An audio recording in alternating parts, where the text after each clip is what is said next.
Boa noite a todas, a todos. Muito obrigado pela presença.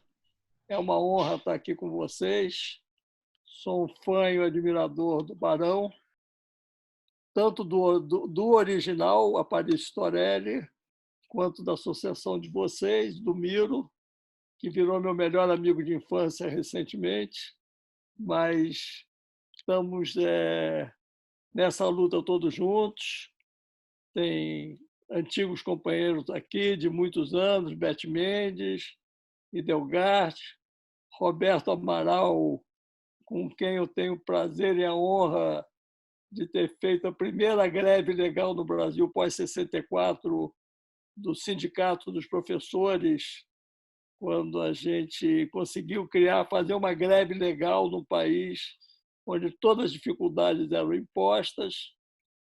E a gente fez, e depois, junto com o Amaral, a gente fez o primeiro e o segundo programas nacionais do PSB, programa que eu tenho muito orgulho de ter feito, porque a gente conseguiu botar na televisão em horário nobre, cadeia nacional, os mortos, os desaparecidos da ditadura. Isso ajudou a influenciar na Constituinte que passasse a tortura como crime hediondo, imprescritível, e nós fizemos esse trabalho juntos. Está aqui também o Luiz Fernando Taranto, que vem vindo nessa caminhada dos Estados Gerais comigo. Então, Tiburcio, eu também já conheço há alguns anos. E, então, é uma honra estar aqui com vocês e vamos ao assunto. Na verdade, eu tenho 70 anos, fiz 70 anos no dia 12 de março desse ano, apresentei um filme autobiográfico meu, Nas Asas da Pananumã. Depois nós fizemos uma festa, já havia uns rumores de um vírus que rodava por aí, mas nós não acreditávamos muito e nos encontramos. O Amaral foi lá, estava lá, foi me dar um abraço, nos beijamos, nos abraçamos, nos congratulamos. 2 dias depois estava todo mundo trancado em casa, e que eu acho que é a situação da maioria das pessoas que está hoje aqui. Então, trancado como todo mundo, a gente fica em casa minhocando, né? Arranjando coisas inteligentes para fazer. E essa história dos Estados Gerais da Cultura, primeiro tem um histórico na minha vida, porque eu falei da minha idade, que eu nasci em 1950, e eu peguei pela proa o golpe de 64 com 14 anos de idade. E naquele momento, naquele mês de abril, 1º de abril de 64, foram caçados muitos militares, sindicalistas, os sindicatos fechados, a União Nacional dos Estudantes incendiada, muitos parlamentares caçados, perseguidos, presos, oficiais, soldados, praças, perseguidos, caçados, presos, aposentados. Então, naquele momento, quem pôde começar a organizar algum tipo de resistência à ditadura militar foram os jornalistas e os artistas. Dos jornalistas, eu cito Sérgio Porto, com o FEBEAPA, o que logo fez o FEBEAPA, festival de besteira que é só no país, para começar a gozar, ironizar a ditadura. O Coni, com os livros dele, Márcio Moreira Alves, Hermano Alves. Então, os jornalistas foram fundamentais nessa reação, e os artistas também. Os artistas do ex-CPC da UNE se reuniram, se transformaram no Teatro Opinião, fizeram Se Correr o Bicho Pega, Se Ficar o Bicho Come. Milor e Flávio Rangel fizeram Liberdade, Liberdade. E eu guardei essas lembranças de juventude, né? Eu saí da adolescência, assim, na adolescência, com uma porrada, que foi o golpe de Estado de 64. Quando eu estava começando a aprender a falar, a sonhar, veio aquela ditadura, que alguns ainda tentam chamar de dita branda, mas eu lembro que a ditadura começou no dia 1º de abril com a tortura em praça pública do Gregório Bezerra, líder comunista, camponês, que foi torturado fisicamente, arrastado, humilhado em praça pública. Então, não me venham dizer que o golpe começou em 68 com a AI-5. A ditadura começou no dia 1º de abril de 64, e quando fez uma limpeza nas Forças Armadas, botou na ilegalidade o movimento estudantil, caçou políticos e sindicalistas. E aí eu fui criado, então, cevado nesse momento de entender que a grande resistência que começou a ser feita ao golpe de 64 veio do jornalismo, da arte e da cultura. Passaram os anos, eu fui cineclubista, me formei como cineclubista, comecei a aprender a ver filmes, sonhar com fazer cinema no cineclube. Em 68 eu fui presidente da Federação de Cineclubes do Rio de Janeiro, e ali se misturou vontade de fazer cinema e cineclube com fazer política, porque eram as duas faces da mesma moeda. A gente fazia cineclubismo para fazer trabalho político, a gente subia morro com projetores pesadíssimos, rolos de filme, não tinha esse negócio de passar filme por WhatsApp, computador, não, era um projetor de 10 quilos, uma lata com 3 rolos para passar um filme. A nossa obra maior eram Os Companheiros, do Mário Monicelli, que é sobre a primeira greve dos ferroviários na Itália, um professor que organiza e ensina os ferroviários a fazerem a greve. E para nós era um panfleto político, a gente usava ele de uma forma didática.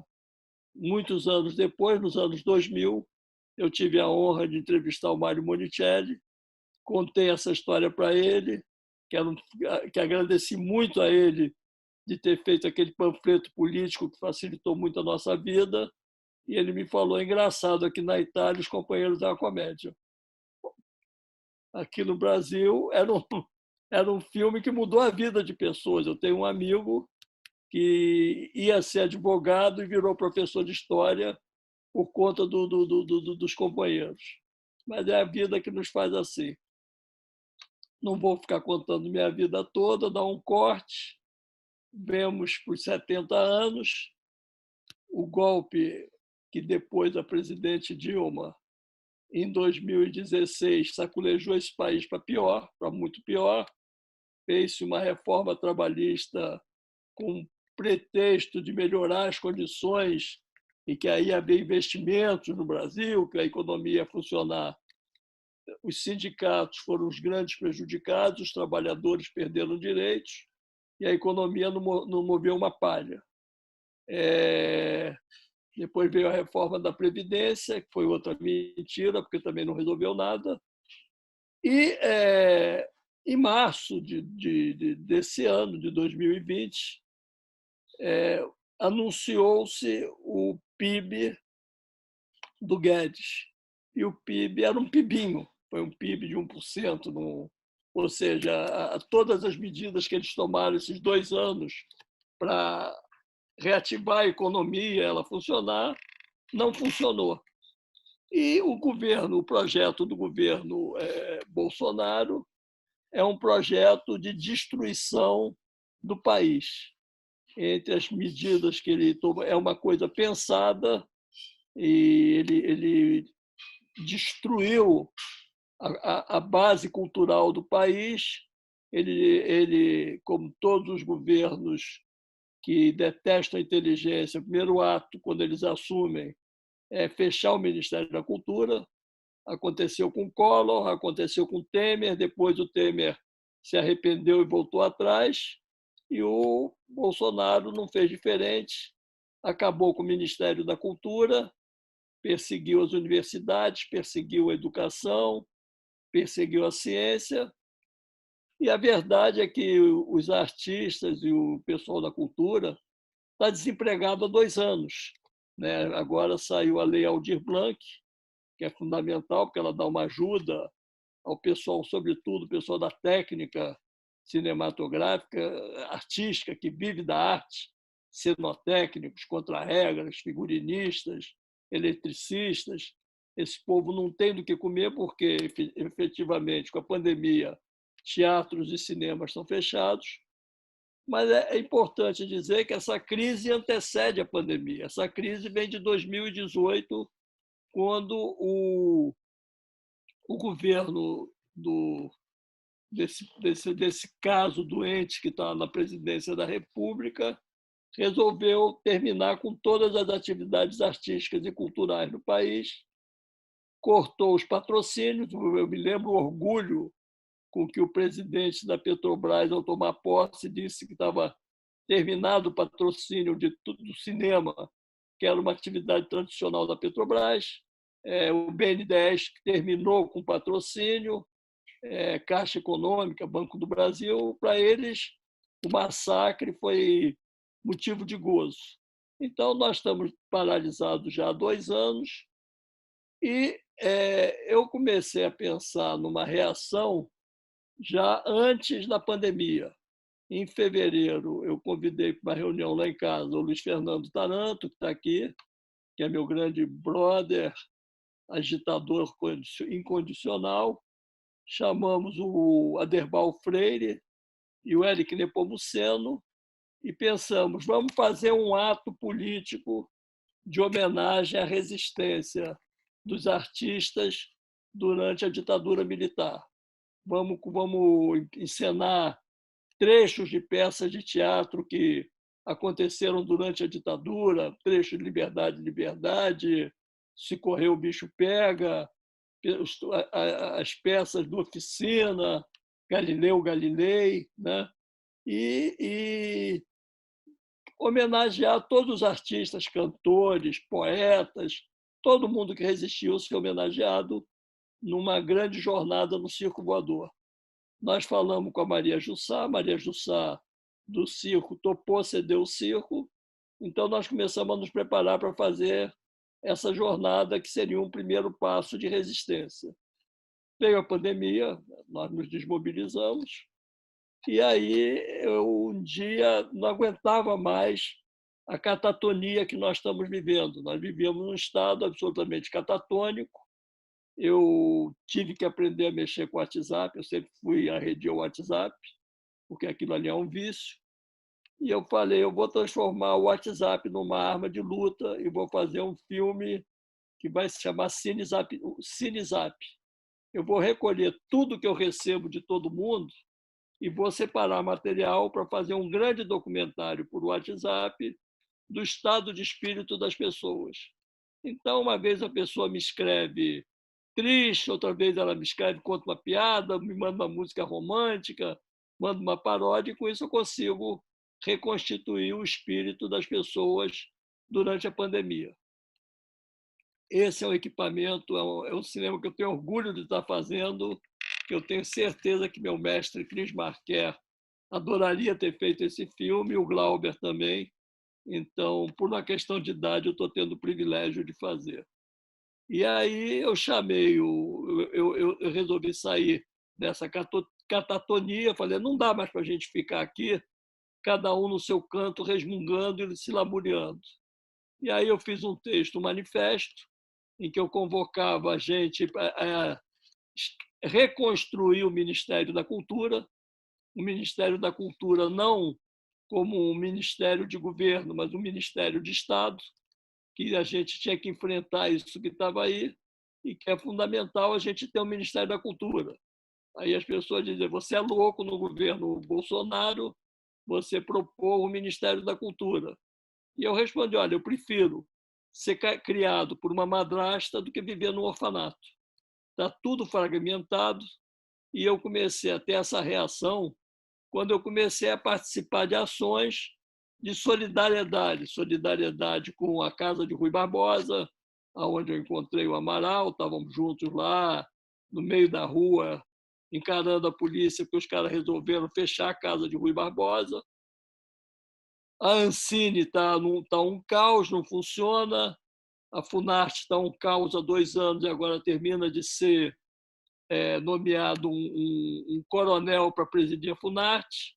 Eu estou me candidatando a comandar um submarino nuclear, porque se um coronel pode dirigir a Funarte, eu posso comandar um submarino nuclear. Eu acho que a questão é essa. E aí me reuni com o Taranto e a gente transformou esse manifesto em ação. E aí nós resolvemos convocar uma assembleia de artistas, intelectuais, cineastas, todos os setores das áreas artísticas e culturais para a reconstrução do Ministério da Cultura. A proposta era tão louca que a sala lotou. A gente fez uma reunião virtual, foram mais de 250 pessoas que tinham curiosidade de saber que loucura era aquela.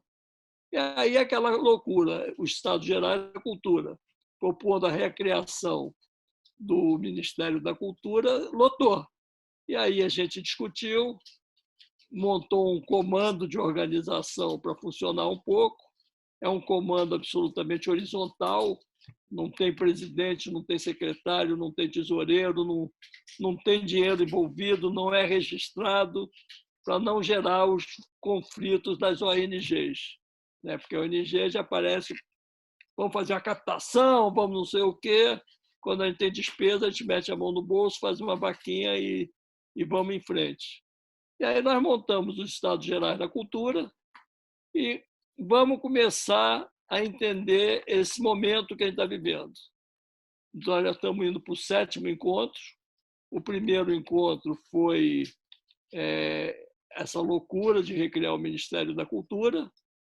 E depois a gente foi para o 2º encontro com o professor João César de Castro Rocha, que tem um trabalho brilhante sobre a ideologia do bolsonarismo, a ideologia da terra arrasada. E aí a gente foi desdobrando essa ação. Nós criamos os Estados Gerais da Cultura. Eu falei, o Estados Gerais da Cultura ele tem que ser uma coisa de paz. Então, vamos fazer um antagonismo com a Escola Superior de Guerra, que vem do War College da época da Guerra Fria. Então, em vez de fazer a Escola Superior de Guerra, vamos construir a Escola Superior de Paz. E baseado em que doutrina?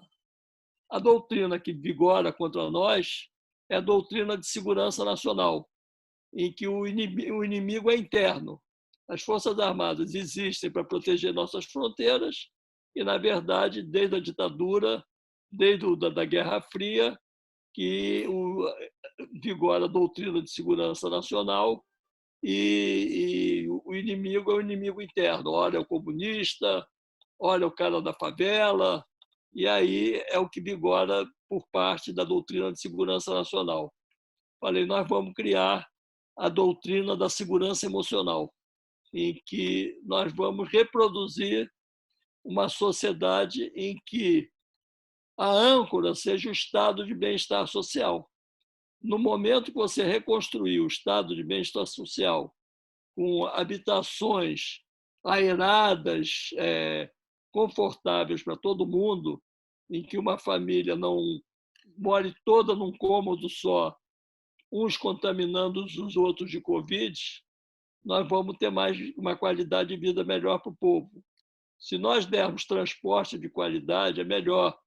Se a gente der lazer, cultura, entretenimento, melhor fazer uma sociedade de recomposição. Eu acho que o que pode nos unir hoje é o estado de bem-estar social. E eu digo que a gente tem companheiros no movimento que são comunistas, mas que olham meio de lado e tal. Não, a bandeira de luta é o socialismo. Falo, gente, calma, vamos unir todo mundo na reconstrução do estado de bem-estar social através da Escola Superior de Paz. E aí a gente foi propondo outras coisas mais radicais, tipo substituir o produto interno BIP, o produto interno bruto, o PIB, como medida de desenvolvimento do país, pelo índice de qualidade de vida do povo. E aí a gente vai saber se realmente o país funciona ou não. Se todos tiverem vida confortável de qualidade, é um país bom. Um país que um cara ganha 1 trilhão e o outro sustenta a família com 700 pratas, o PIB não é um termômetro. Então, vamos para o índice de qualidade de vida. E, em vez de ter forças armadas que se vestem como Rambo, armas pesadíssimas para ir matar os jovens adolescentes da periferia nas favelas, vamos criar as Forças Armadas. As Forças Armadas são para levar a tranquilidade para a sociedade de um modo geral. A gente tem essa liberdade por ser artista e por ser criador. A gente não tem nenhum compromisso com uma realidade específica de só propor coisas politicamente corretas. A gente pode ir para o desafio. E aí nós ouvimos na segunda palestra o João César de Castro Rocha, que falou sobre a doutrina bolsonarista.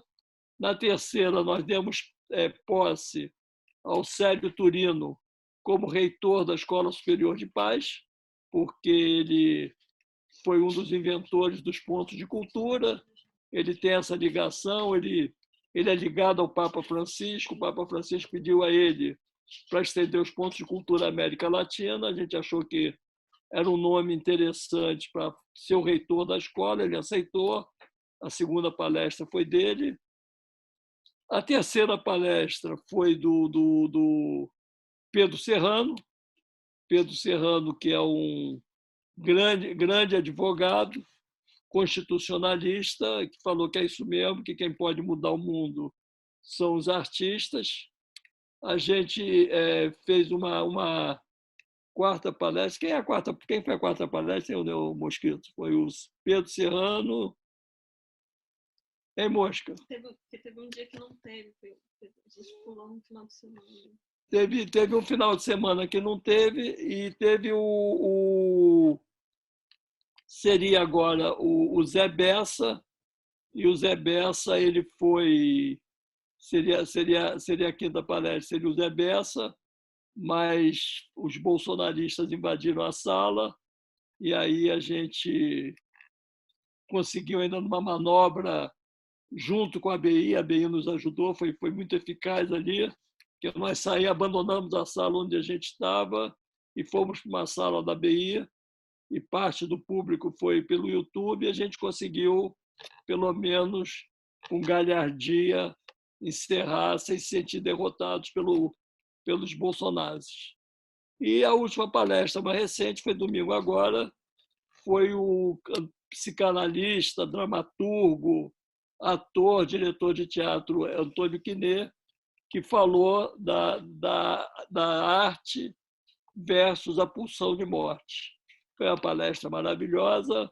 Depois teve uma encenação de um trecho do Anjo Negro, feito por 2 atores que contracenaram, cada um na sua casa, um desafio maravilhoso, porque os atores não dominam tecnologia, e eles se autofilmaram com o celular, eles se autogravaram com o celular, e encenaram um trecho do Nelson Rodrigues, e aí nós conseguimos que a escola tenha continuidade. Nessa última, do Antônio Quinet, tivemos mais de 500 presenças, 1.400 compartilhamentos, quer dizer, o movimento está ganhando impulso, está ganhando tamanho, e as pessoas estão começando a levar a sério. Domingo agora, vocês estão todos convidados. Humor como forma de resistência. Vai ser com Latuf, com o Arueira e a Laerte. Os 3 vão debater. Eu convidei, não sei se ele vai topar, o Cláudio para mediar, Cláudio Secom, e aí nós vamos fazer a resistência. E vamos fazer também alguma homenagem, vamos dar algum prêmio para o Jaguar, porque o Jaguar, no segundo dia do golpe, na última hora, ele publicou no dia 2 ou no dia 3, na última hora foi invadido, foi todo quebrado no dia do golpe. Ele fez uma caricatura, um desenho muito bom de 2 caras conversando em cima de uma redação toda quebrada. E ele fez um outro desenho que ele me deu, ele diz que foi publicado na época. O artista, o poeta é um mentiroso, então eu não achei na última hora, mas eu tenho o desenho que ele me deu, que é um gorila sapateando em cima de uma máquina de escrever. Então nós vamos colocar nessa palestra, e aí a resistência continua, e a nossa palavra de ordem é com arte, ciência e paciência mudaremos o mundo. Então, vocês estão todos convidados a participar. Precisamos muito de jornalistas, precisamos muito de formadores de opinião que escrevam. A gente já se organizou, tem um blog, tem uma página no Facebook, no Instagram, no YouTube. Então, está indo de vento em popa e vocês estão todos convidadíssimos a embarcar nessa nave louca, que é o que a gente pode fazer. E, parafraseando Jean Cocteau, o caos que nos cerca é tão grande que vamos, ao menos, fingir que somos seus organizadores. Vamos lá, é isso. Excelente, Muito Silvio. bom. Excelente, excelente, excelente. E no tempo certinho, você foi para o caos, você está super organizado. Seguinte, vamos então fazer aquela rodada de falas.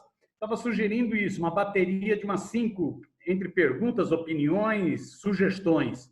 Pessoal, então vamos lá. Então vamos abrir para a inscrição. O Udo já queria fazer uma pergunta. Eu estou sugerindo, desculpa a chatice, só para garantir que todo mundo possa falar, estava sugerindo no máximo 2 minutinhos entre pergunta, opinião, pode ser? Mas lógico com tolerância. Udo é o primeiro inscrito, não tem ninguém inscrito. Quem quiser se inscrever, ou levanta a mãozinha aqui na tela ou se inscreve no chat. Udo. Ok. Então, a minha pergunta é, porque hoje nós temos uma rede de mentiras, né? Tem um filme muito interessante que está passando no Netflix, que chama O Dilema das Redes, que ele é um movimento também que está surgindo no mundo de resistência ao negacionismo, resistência ao neofascismo, mas tem um desafio muito grande de como que a gente vai superar essa tecnologia, essa coisa dos algoritmos, em que faz com que 6 de cada... uma verdade, 6 mentiras prevaleçam, 6 mentiras para uma verdade.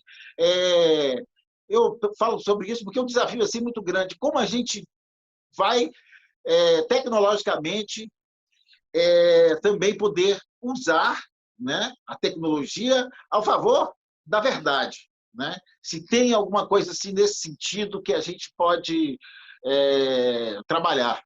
Essa é a minha pergunta. Boa. Vamos deixar... Está aberto, ninguém se inscreveu. Alguém? A palavra está aberta. Doutor Amaral.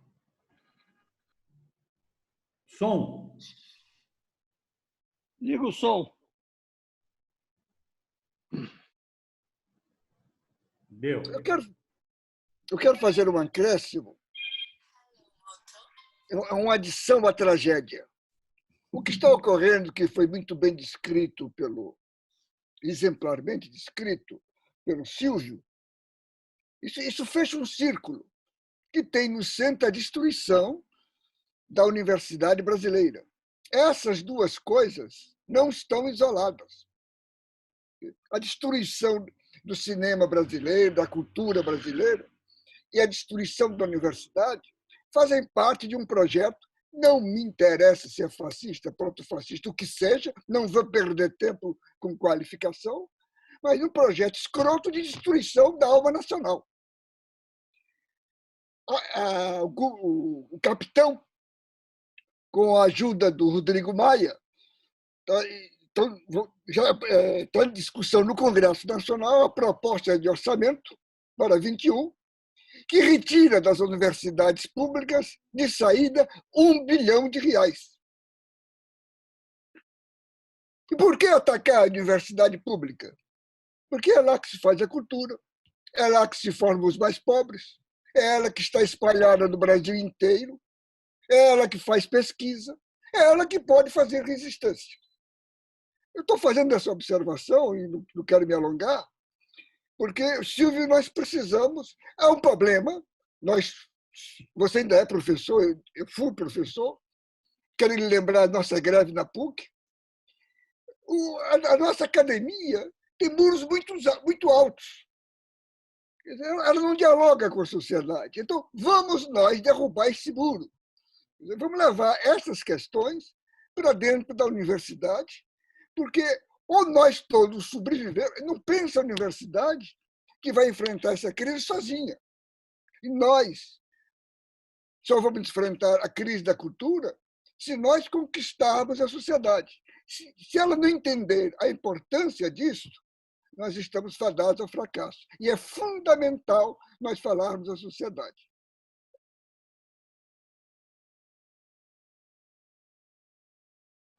Boa, Amaral. Não tem nenhuma mãozinha levantada. A Beth está inscrita, amigo. Beth. A Beth Mendes. Beth, está com a palavra. Obrigado, Maria. Som. E não apareceu a Beth. Som. Liga o som, Beth, o som. Ativei. Consegui ativar. É que é bem devagar o meu iPhone ou eu. Bom, eu queria cumprimentar meu querido Silvio Tendler. Eu acho até que o Estados Gerais da Cultura deve ser o nome do ministério. Quando ele existir, de fato, não tem ministério, é Estados Gerais da Cultura, porque eu acho amplo e maravilhoso. Eu queria cumprimentar o professor Roberto Amaral, não apenas pelos artigos, mas pelo que ele colocou agora, da gente se somar com as universidades e fazer com que cresça ainda mais a participação nos Estados Gerais da Cultura. E queria dizer que eu faço parte de um movimento chamado Movimento Humanos Direitos, que tem nele artistas e intelectuais, e a gente briga contra o trabalho escravo, contra a violência sexual contra crianças, contra a violência contra a mulher e contra a nossa ecologia. A gente tem essa participação e eu acho muito importante, vou propor para meus companheiros e companheiras do MUD para estarem também no Estados Gerais da Cultura. E eu quero continuar participando e quero cumprimentar o Barão de Tararé por essa reunião de hoje e pelo que vai ser gravado e divulgado da nossa reunião. Muito obrigada. Valeu, Beth. Excelente. Não tem mais ninguém inscrito. Miro, eles estão escrevendo pela mãozinha aqui, ó. A Cristina Castro e o Sebastião Soares. Tá bom, então. A Inês também está querendo se inscrever. Inês e depois Sebastião. É isso, né, Maria Alice? Inês, Cristina Castro e Sebastião Soares. Beleza. Vamos lá. Inês. Obrigada, Silvio Tendler, por nos dar esperança, né? Eu já fiz aqui um convite aos estudantes aqui nas redes sociais da nossa universidade para participar dessa tua página e também dos encontros que vocês estão promovendo, que é para dar um pouco de esperança, porque nós estamos aqui falando de ensino remoto, confinados, isolados, e eles são muito jovens, né? E eles são muito ativos, né? E aí eu queria só complementar o que o Roberto Amaral falou, né? Que nós aqui da universidade pública, né? Eu estou numa universidade pública muito jovem, ela só tem 10 anos, né, de vida, nós estamos sofrendo imenso com esse corte, né, de verbas, e é bom a gente pensar no que é o dia a dia de um professor que não tem bolsa de pesquisa, não tem bolsa de iniciação científica e não tem bolsa de extensão para oferecer para os seus alunos, né? Então, para mim, por exemplo, é muito gritante isso, é quase que insuportável, porque eu estava trabalhando com a comunicação comunitária em escolas, inclusive trabalhei com rádio escola na Argentina, trabalhei com lendas radiofonizadas aqui em escola, aqui de Foz do Iguaçu, e acabaram-se os subsídios. Então, nós não podemos desenvolver nenhum projeto. E, infelizmente, né, feliz ou infelizmente, os nossos alunos estão sem saber para onde ir, porque nós recebemos muitos alunos cotistas, tanto de escolas públicas, quanto originários, né, de escolas públicas, quanto estudantes afrodescendentes, e eles estão absolutamente perdidos nesse momento de quarentena, né? Muitos tiveram que voltar para casa sem subsídio, aqui tem vaquinhas, tem alguma mobilização, mas está sendo muito difícil levar adiante, né, com o que resta de esperança. Então, todas essas ações que você nos dá, né, de sua iniciativa, de outros artistas, elas são muito importantes para nós, né, para que eles participem de alguma forma e pensem, né, na possibilidade disso acabar, né? A gente não está vendo assim muito próximo, mas a gente tem que pensar nessa possibilidade, né? Eu vivi fora do Brasil mais de 13 anos, voltei porque senti que era o momento de voltar, que havia possibilidade de mudança, e agora eu estou muito desesperançada, eu preciso de recuperar essa esperança, né? É isso. Eu agradeço vocês que estão aqui participando de tantos movimentos, né? Eu estou aqui só virtualmente participando no que dá, né? Lendo bastante trabalhos, inclusive estava lendo hoje uma tese de cinema e lembrei muito de você, Silvia. Pensei muito em você nessa tese que eu estou lendo sobre o Kiarostami. Obrigada, vou desligar. Cris, 2 minutinhos. Depois, Sebastião, 2 minutinhos. Vamos lá, Cris. Acho que as pessoas não falaram de imediato porque estavam absorvendo a beleza de tudo isso e aquele sentimento de que eu acho que é com arte, ciência, paciência e persistência, porque se nós temos uma coisa em comum é a teimosia, né? Porque a gente é teimoso. E acho que essa teimosia que nos move. Né? Assim, Miro, eu lamentei demais não ter pedido a você para que eu convidasse a jornalista da Conte, a Tássia. Ela é atriz, nós fizemos um documentário, Mulheres nos Anos de Chumbo, e entrevistamos a Idelgarde. Ela já tem uns 5 anos, 6 anos isso. E a gente tinha que analisar da entrevista, pegando os melhores momentos, ela chorava o tempo inteiro, e a gente não, eu e ela chorando, e a gente não conseguia pegar os melhores momentos, depois nós conseguimos, mas assim, porque é muita emoção, né? É saber que a gente não está sozinho. E na Escola Superior de Paz, eu acho que é um encontro mesmo, né? Das vontades, daquilo que a gente entende por escola de vida mesmo. Então, assim, é muito fascinante.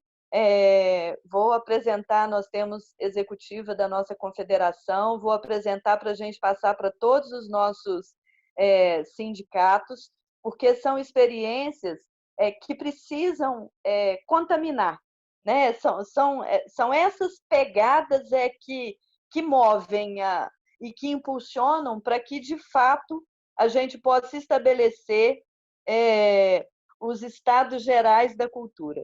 E eu sou uma cinquentona, mas que me atrevi também em teimosia a ser mãe aos 40. Então, eu tenho uma filha de 32, que é médica, centrada, fala baixo, as coisas dela tudo muito bem organizada. E tenho a minha pequena, de 14 anos, que é atriz desde os 6, faz teatro, fez street dance, assim, o oposto do oposto, vai fazer arte cênica, já quer que eu arrume um lugar para ela ficar em São Paulo, porque ela acha que São Paulo é onde ela vai se achar. Nós moramos em Juiz de Fora, Minas Gerais, um dos estados gerais. E então, assim, é fascinante. muito encantador, Silvio. Você alegra as nossas noites. Muito obrigada. Sebastião, e eu vi que aqui se inscreveu também o Lalo e a Maria Alice. Silvio, podemos fazer um bloco só ou você prefere pausar? Não, vamos fazer um bloco só e a gente causa junto, pô. Beleza, então. Então vamos à luta. Então, Sebastião é o próximo, depois Lalo e depois Maria Alice. E o Emerson, antes tem o Emerson, viu? Depois do Sebastião tem o Emerson. Aí é? Eita, porque tem a mãozinha, aqui tem um pessoal que está com a mãozinha aqui do lado lá. A mãozinha, tá certo. Então vamos lá, Sebastião, depois Edson. Nós estamos fazendo inclusão digital aqui no Barão. Pois é. Pois não. Eu acho que a gente recorda Tiago de Mello nesse projeto dos Estados Gerais aí do Silvio Tendler, que é um canto de esperança no escuro que ora toma a nossa pátria.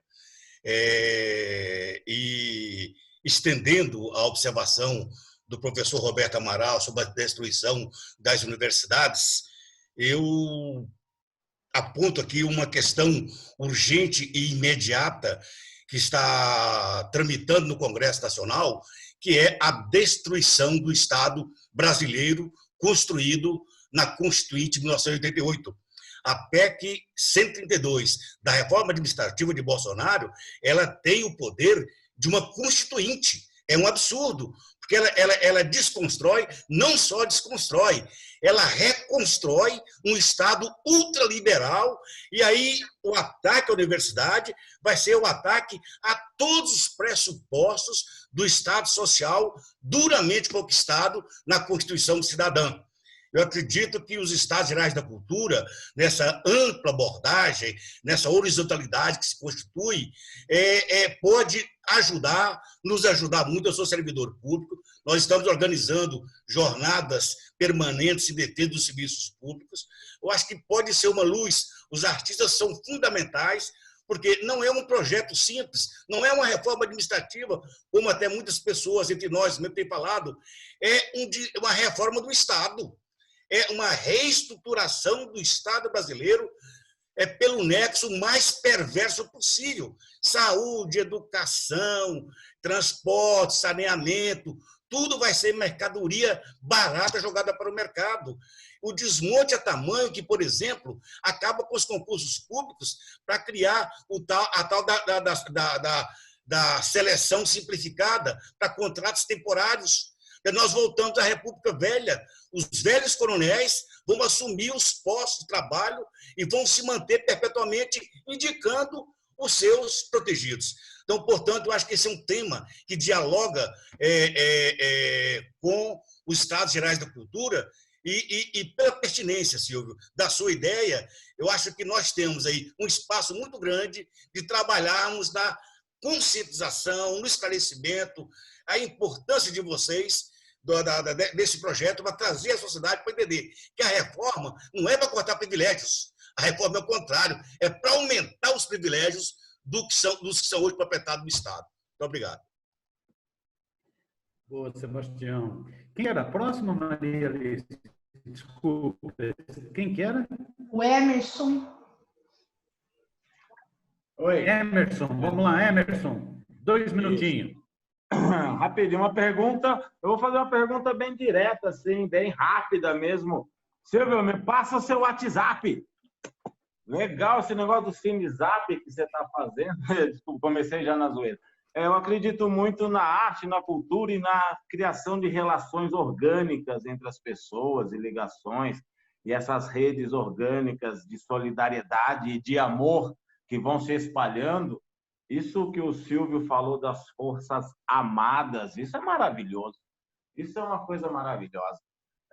E aí o Silvio falou sobre esse CineZap que ele está fazendo agora. Eu falei, pensei a mesma coisa. Eu falei, eu estou tirando fotos do Zap, né, com as conversas que eu estou tendo com as pessoas também. Tive essa mesma ideia aí do Silvio, legal. E fazendo uma crônica diária. Ei, Silvio, deixa eu participar desse CineZap seu aí, me passa o seu WhatsApp. É muito cara de pau assim, perguntar assim na lata? Pronto, já passou, Emerson. Vamos à luta. E vou passar um endereço de e-mail para quem quiser escrever. É estadosgeraisdacultura@gmail.com. Taranto, bota aí no chat. Vamos lá, pela ordem, Lalo, depois Maria Alice, depois Hilde. Bom, eu queria, antes de mais nada, agradecer a exposição do Silvio pela forma como ele expôs e pelo conteúdo absolutamente encantador. Silvio, no momento, se não tivéssemos vivendo esse momento tão grave de ódio, de tensão, a proposta que você nos apresenta já nos conquistaria a todos. Neste momento, então, ela tem um potencial impressionante. Eu fiquei encantado com ela.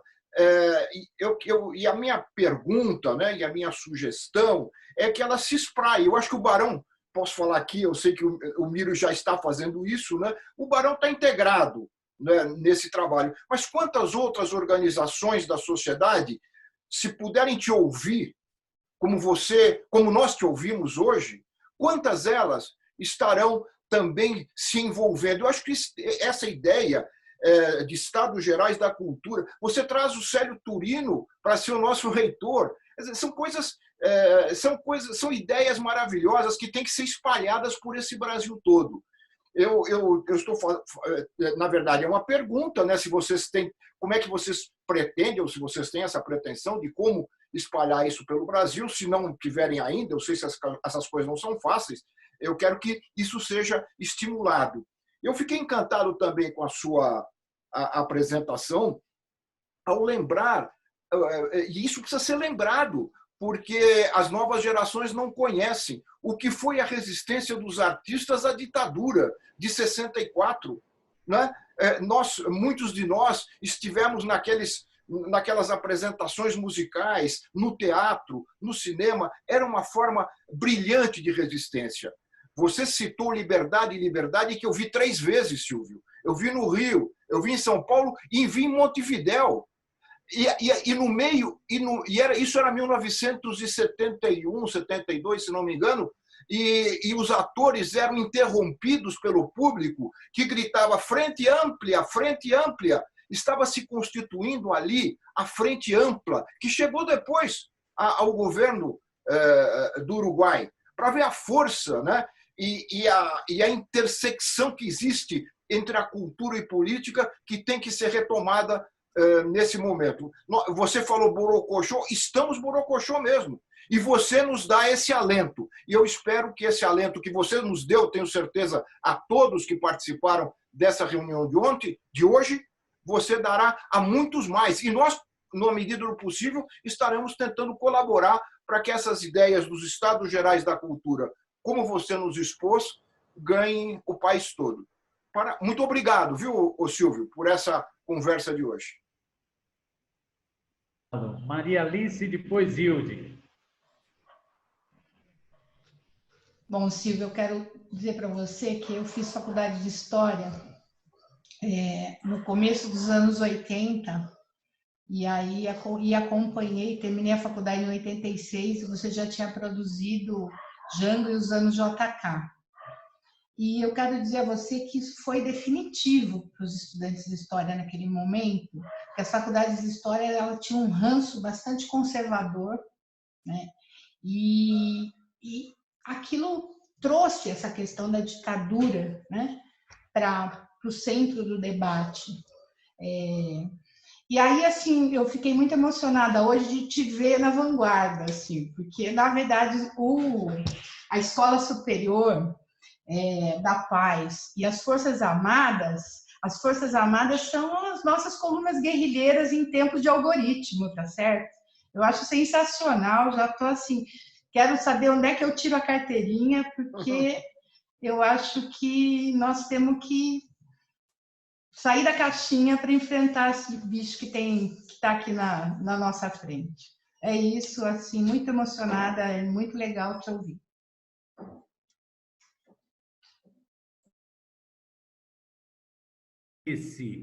Hilde.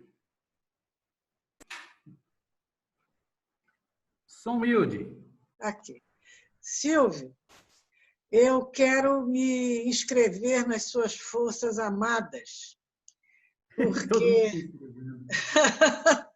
não sei qual vai ser a minha patente, mas é o que menos importa, né?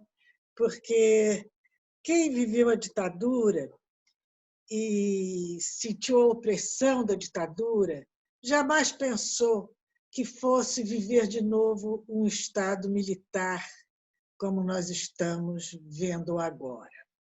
Um Estado em que eles não nos deixam qualquer alternativa, em qualquer dos campos, porque em qualquer desses campos há um núcleo militar.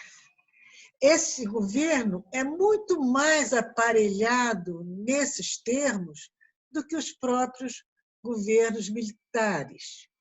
Então, isso gera um desânimo tão grande, porque você vê que vai ser muito difícil desestruturar essa estrutura que nos destrói. Muito difícil. E talvez a gente tenha que realmente viver mais 20 anos de um Estado militar, que é um Estado sem sensibilidade, sem poesia, sem fantasia e sem a capacidade de entender a arte. É um Estado ressentido, porque na medida em que eles não nos compreendem, na medida em que eles não conseguem sentir uma música, um texto, uma obra de arte, eles retaliam. Eles não aceitam a sua... Nós somos a evidência, vocês, então, que produzem arte todo o tempo, de que eles são bichos, como dizem, escrotos, que não têm sensibilidade alguma, né? E o que mais me aflige também no momento, sabe, Silvio, é o Brasil queimando. Eu acho que se o Salles fosse ministro da Cultura, nós estaríamos literalmente tosqueados. Ele é o ministro que tosqueia os animais e as florestas. Mas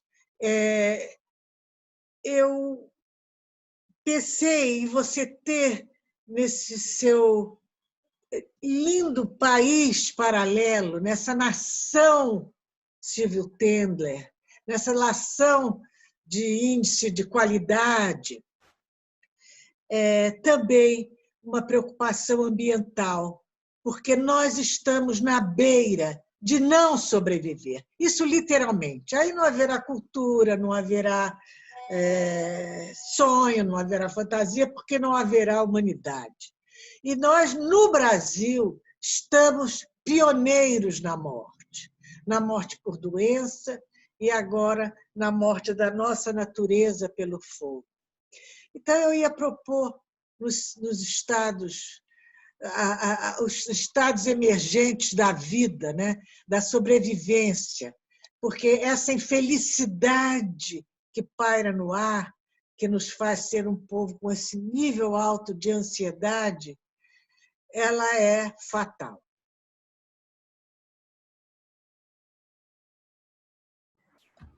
É isso, Muito Hilde. obrigada por terem me escutado. Poxa. Não tem mais ninguém inscrito ou inscrita.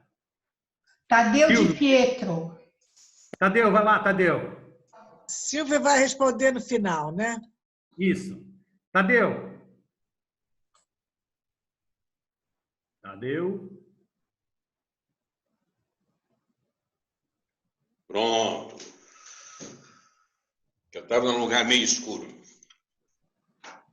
A questão que eu queria colocar, que nos retoma mais uma vez, é o seguinte. Nós perdemos a oportunidade, 30 anos atrás, de construir uma rede de comunicação democrática. não conseguimos fazê-lo. Acho que foi o maior erro. Nesse momento em que o país atravessa uma censura, não apenas pelos meios de comunicação, pelos clãs que dominam a radiodifusão no Brasil, mas também pelos algoritmos, né, das redes. A minha questão que eu te coloco é o seguinte: primeiramente, parabéns. Os Estados Gerais da Cultura hão de ser uma verdade e hão de ser o nosso futuro. Até porque, quando nós estamos em guerra, nós precisamos, primeiramente, fazer com que os nossos objetivos, ainda que a gente esteja entrincheirado, tomando balas, a gente tem que ter a nossa utopia em dia e a nossa ideologia forte para a gente poder saber que, na hora H, a gente vai sair da trincheira para dar um tiro no olho, certo, que a gente precisa dar. Mas o que eu queria te colocar é o seguinte: dentro dos Estados Gerais da Cultura, maravilhoso esse negócio, como é que vocês estão pensando? As ruas, por enquanto, são proibitivas, né? Nossas redes são dominadas por algoritmos. Lógico, nós todos podemos estourar um pouco as nossas bolhas, se todos nós estivermos replicando aquilo que, de repente, a gente está pensando. Vocês estão pensando em algum modelo nesse sentido, da gente poder ter uma rede replicável, vamos chamar assim, um mimeógrafo eletrônico, que na época de 64 era o mimeógrafo que a gente usava. Hoje nós temos as nossas redes para poder tentar replicar aquilo que é possível dentro das bolhas de cada um. Vocês estão pensando em fazer materiais, ou pelo menos colocar coisas que a gente possa pensar e multiplicar? Boa, Tadeu. Silvio, agora você responde todas as questões e depois saímos para tomar uma cachaça. Pronto. Tá, vamos lá. Bom, são todas perguntas muito pertinentes, muito interessantes, e eu não vou responder na ordem de chegadas, porque eu sou um ser absolutamente desorganizado por natureza. E eu não tomei anotação nenhuma, então vai tudo de cabeça. Quem não se sentir contemplado, pergunta de novo e vamos juntos.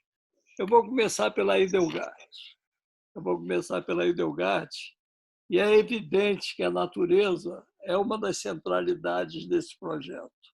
Eu, na verdade, além dos Estados Gerais da Cultura, eu estou fazendo 3 filmes de forma colaborativa.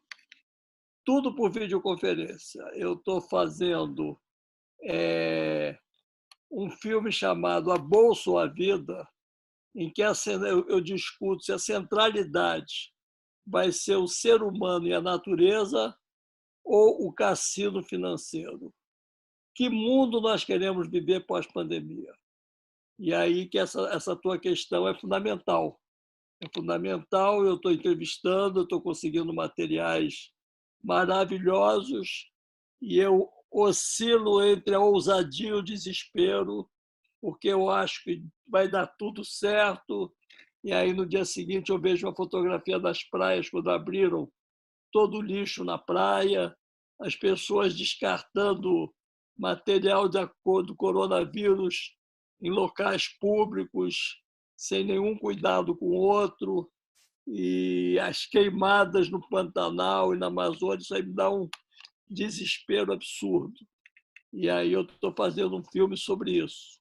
Eu sou dos que luta para que a centralidade seja o ser humano e a natureza, mas você tem forças poderosas que acreditam no cassino financeiro. E é essa a luta, a centralidade da nossa luta política daqui para frente. A questão, e isso daí faz parte também da doutrina da segurança emocional dos Estados Gerais da Cultura. A segurança emocional é você oferecer um mundo de paz e tranquilidade para as pessoas viverem e, sobretudo, de igualdade. É a reconstrução do estado de bem-estar social que pode nos alavancar para o futuro. O Walter Veltroni, que foi um prefeito comunista de Roma, 2 vezes. Ele cita um arquiteto italiano que diz: olha, o passado pode ser muito confortável, mas o único lugar que nós temos para nos refugiar é o futuro. Então, vamos lutar por esse futuro cuja centralidade seja o ser humano e a natureza. Essa é a nossa luta e isso aí junta todos nós. A destruição da sociedade que a gente vive não é uma revanche, é um projeto de poder. Eles têm como projeto de poder quebrar a arte, a cultura, a educação, a ciência. Eles querem fazer da ignorância a construção do futuro. É por isso que o Bolsonaro tem tanta raiva do Paulo Freire. Ele tem ódio do Paulo Freire, porque o Paulo Freire deu oportunidade às pessoas, ofereceu um mundo novo. E aí ele tem ódio de todos os nossos pensadores e ele quer destruir tudo. E para ele poder destruir tudo, ele tem que destruir a Constituição de 88. A Constituição de 88 é uma Constituição garantista, né? Uma das minhas brigas, e por isso eu convidei o advogado, o professor da PUC de São Paulo, Pedro Serrano, para falar nos Estados Gerais, ele falou sobre isso, é porque nós estamos vendo a possibilidade de entrar com uma ação de inconstitucionalidade do Supremo, porque essa quebra da cultura, das artes, da saúde, ela fere o capítulo 5º da Constituição, que dá todas essas garantias aos cidadãos. Então, ele tem que quebrar a Constituição de 88 para construir esse mundo terra arrasada, que é o que ele pretende. E a nossa luta é essa, é garantir o futuro, né? E aí eu queria fazer uma outra citação do Josué de Castro, que nos anos 60, em plena Guerra Fria, e ele falou os ingredientes da guerra, que é o que eles querem fazer, é o ouro e as armas atômicas. As armas atômicas construídas pela mente perversa do homem. Os ingredientes da paz são o pão e o amor. Então, é nesse caminho que a gente tem que caminhar. A gente tem alternativas, a gente tem a saída. Eu não sou tão pessimista. Eu posso ser meio louco de acreditar que tem saída. Mas eu acho que encontros como esse, eles alimentam todos nós. Eu também saio daqui gratificado. Eu também acho que essa luta tem uma razão de ser. Não é um passatempo. A gente pode construir, se 10 pessoas dessa sala se engajarem nessa luta, já está de bom tamanho. Já é uma coisa boa e acho que a gente pode fazer com esse negócio uma frase que eu aprendi com Chico Alencar, que é sermos polinizadores, é sair distribuindo essa questão, polinizando. Tem gente aqui na fronteira de Foz do Iguaçu, tem gente de Juiz de Fora, tem gente de São Luís do Maranhão, entendeu? Nós podemos viralizar isso Brasil afora. Tem formadores de opinião, tem vários jornalistas de peso aqui nessa sala, tem sindicalistas, tem professores. Seremos todos viralizadores nesse mundo novo. E o Estado Gerais da Cultura é uma construção. Ela é feita por nós todos, não tem patrão, não tem chefe, né? É um movimento de baixo para cima. Chegou, opina, se resolve em assembleia. Eu acho que é isso que funciona. Não tem dinheiro, não tem dinheiro em jogo, ninguém vai ganhar nada com os Estados Gerais da Cultura. A gente vai ganhar unidade. Então, eu acho que eu passei o endereço do e-mail para quem quiser escrever. Quem quiser me mandar o WhatsApp, eu passei meu WhatsApp. E a gente pode continuar se encontrando e ter aqui nessa sala vários polinizadores. O Miro é um organizador, não é? Ele pode ser âncora desse povo que está aqui nessa sala. Tem ali ao lado, quietinho, o professor Ladislau, mas que também é um polinizador, é um cara que faz um trabalho incrível em rede, com os livros dele, com os alunos dele, com as ideias dele. Então, tem você, Delgado, que é uma baita jornalista, formadora de opinião. Se a gente for todo mundo junto, vamos construir esse Estado Geral. Aí a gente vai funcionar e vai dar super certo, porque é um desejo coletivo.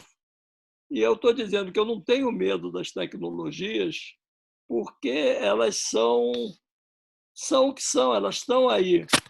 A gente pode querer ignorá-las, mas elas existem. Então, vamos lutar fazendo delas nossa arma de luta, elas estarem do nosso lado.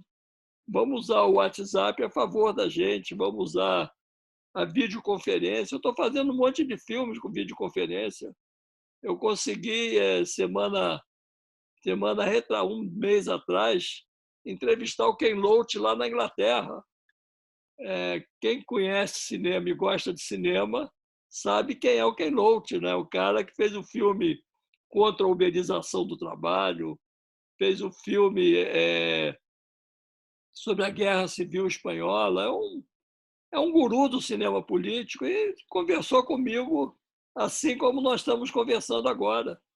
Então, por que a gente vai falar mal da tecnologia se ela está permitindo esse nosso encontro agora?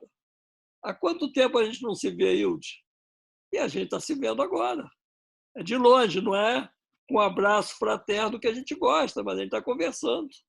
Entendeu? Então, vamos usar isso como uma arma de combate a favor da gente, né? E as pautas que eu apresentei dos Estados Gerais da Cultura não são as únicas pautas. A Beth trouxe uma série de pautas que são fundamentais. Ela tem um grupo que é poderoso. É um grupo de artistas, junto com o padre Ricardo Rezende. É um pessoal poderoso. Tem o Amaral, que está ali em cima caladinho, mas que tem o IBEP, ele trabalha com Saturnino Braga, trabalha com Celso Amorim. Ele tem gente de peso com ele. Se nós todos acreditarmos e olharmos para a construção do futuro, a gente pode fazer um trabalho interessante. Eu não falei aqui, por exemplo, sobre o massacre que o livro está sofrendo hoje. Eles querem taxar o livro. E pior do que taxar livro, uma editora me falou apavorada que eles no MEC estão querendo mexer no texto dos livros. Eles querem interferir nos textos dos livros que são distribuídos.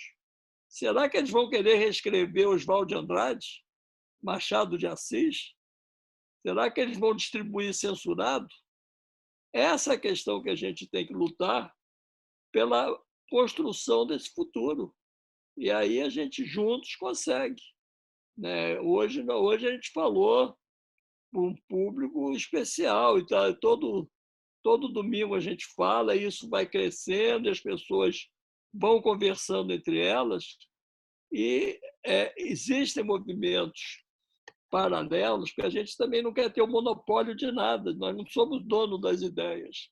Quem quiser fazer um movimento parecido com os Estados Gerais na sua cidade, faça, é legal. Né? Depois que a gente levantou essa questão da cultura como uma centralidade possível no confronto com o governo Bolsonaro, surgiram uma série de coisas que, claro que essas pessoas já trabalham com isso há muito tempo, mas que as pessoas entenderam a importância da centralidade da cultura. A Alessi Brandão acabou de soltar um vídeo falando dessa questão da importância da arte. A UFRJ está fazendo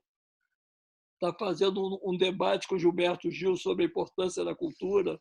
Então, que se reproduzam 1000 debates assim, que se viralize, que todo mundo faça, tome iniciativa. Né? Eu acho que as nossas forças amadas vão fazer uma guerrilha do bem. A gente vai lutar pelos direitos da sociedade como um todo. E aí nós vamos ganhar essa parada porque o capitão não tem a força toda que ele imagina ter. E a gente, nós que mais velhos aqui, já vimos muito jogo virar. A gente já viu muito jogo virar, a gente já via as coisas como prontas, acabadas e definitivas, e, de repente, a gente percebe que não é assim, que tem uma possibilidade concreta do mundo mudar. Eu, quando fiz Utopia e Barbárie, eu fiz com esse espírito. O filme chamava, no início, Utopia ou Barbárie, até o momento que eu entendi que a utopia convive com a barbárie. Você sai de uma utopia, caminha e encontra pela frente uma barbárie, continua caminhando e você dá uma volta para a utopia. Então, eu começo o filme no fim da Segunda Guerra Mundial, que é uma utopia e uma barbárie. Você tem aqueles milhões de mortos durante a guerra, na Europa você tem os mortos de Hiroshima e Nagasaki, mas, ao mesmo, as portas estão se abrindo para o mundo novo. E você caminha para um mundo de bem-estar social. Anos depois começam a florescer as ditaduras, aí você volta para a barbárie. Aí você sai da ditadura e reconstrói a democracia. E aí você não espera que, de repente, venha uma nova barbárie. Então, são os movimentos históricos que acontecem. Tem a professora Maria Alice, que é professora de História, que pode falar isso melhor que eu. Tem o professor Roberto Amaral ali, que é meu parceiro e brother de muitos anos. Ninguém sabe aqui, mas o Amaral foi preso tentando passar Jebu Salim Marie. Ele também foi distribuidor de cinema para afrontar a censura. Fui preso e apanhei. Em pleno governo democrático do G. Sardei. Eu fui do Cineclube também, O caso dos irmãos Naves também deu prisão. Como é que é? O caso dos irmãos Naves também. Teve um amigo que nós tiramos da prisão por causa do caso dos irmãos Naves. Sim, eu acho que a gente está num... Enfim, essa luta, ela pode parecer louca, mas ela é viável. Vamos juntos. Vamos juntos. É isso, Silvio. Parabéns, Silvio. Parabéns. Pessoal, é o seguinte. Eu acho o seguinte, foi uma noitada belíssima, poética, estimuladora. Acho que estamos todos nós de parabéns, todas e todos. Pena que não pôde ser presencial, senão a Maria Alice ia ter que servir esse vinho que ela está tomando para todos nós tomarmos, mas infelizmente não é possível virtualmente, né? Mas noite belíssima. Eu estou insatisfeito, Miro. Eu não estou conseguindo conviver com o silêncio do professor Ladislau. Ladislau foi meu guru com o nome de Jamil. Ele vai falar. Eu concordo, Eu acho que o Jamil tem que falar. Jamil vai falar. Som. Cadê o Jamil? Cadê o Jamil? Bota som, Jamil. Pronto, está o som agora? Está o som. Sim. Gente, até economista está entendendo que a cultura é importante. Isso é um progresso imenso. Sensacional. Beleza. Olha, vou levar essa declaração no coração. Eu acho que isso fecha a noite com chave de ouro. Silvio, eu tô trabalhando muito com a pedagogia da economia. Eu acho que entender como está sendo ferrado o grosso da população através dos processos econômicos, isso é cultura, meu. Quer dizer, da mesma maneira que o Paulo Freire, eu participei ali ainda das primeiras aulas de alfabetização em 1963, lá no Recife, né? Quer dizer, é dar instrumentos de conhecimento para libertar as pessoas. E esse trabalho de pedagogia da economia que a gente está fazendo junto com o Instituto Paulo Freire e trazendo a compreensão das dinâmicas, a economia, entender a economia é reassumir o controle da sua vida, né? Então, junta aí esse pedaço aí de visão econômica aí nessa revolução cultural que a gente vai tocar em frente aí. E você já está dentro da Bolsa Vida, você já deu um depoimento. É verdade. Já te entrevistei, pô. Gente, eu queria agradecer a vocês, acho que foi uma noite memorável. Muito obrigado a todos. Pessoal, é isso. Antes de fechar, então, mais uma vez, uma noite belíssima. Agradecer a todo mundo. O zap do Silvio está aí para quem quiser anotar. Ele falou, eu passei aí, está no chat. Né? É só pedir para ele, escrever para ele, para pedir para ingressar no Estados Gerais da Cultura, ou seja, na próxima reunião, no próximo domingo, já pode participar, quem quiser. Aí o Silvio autoriza, manda o endereço da sala.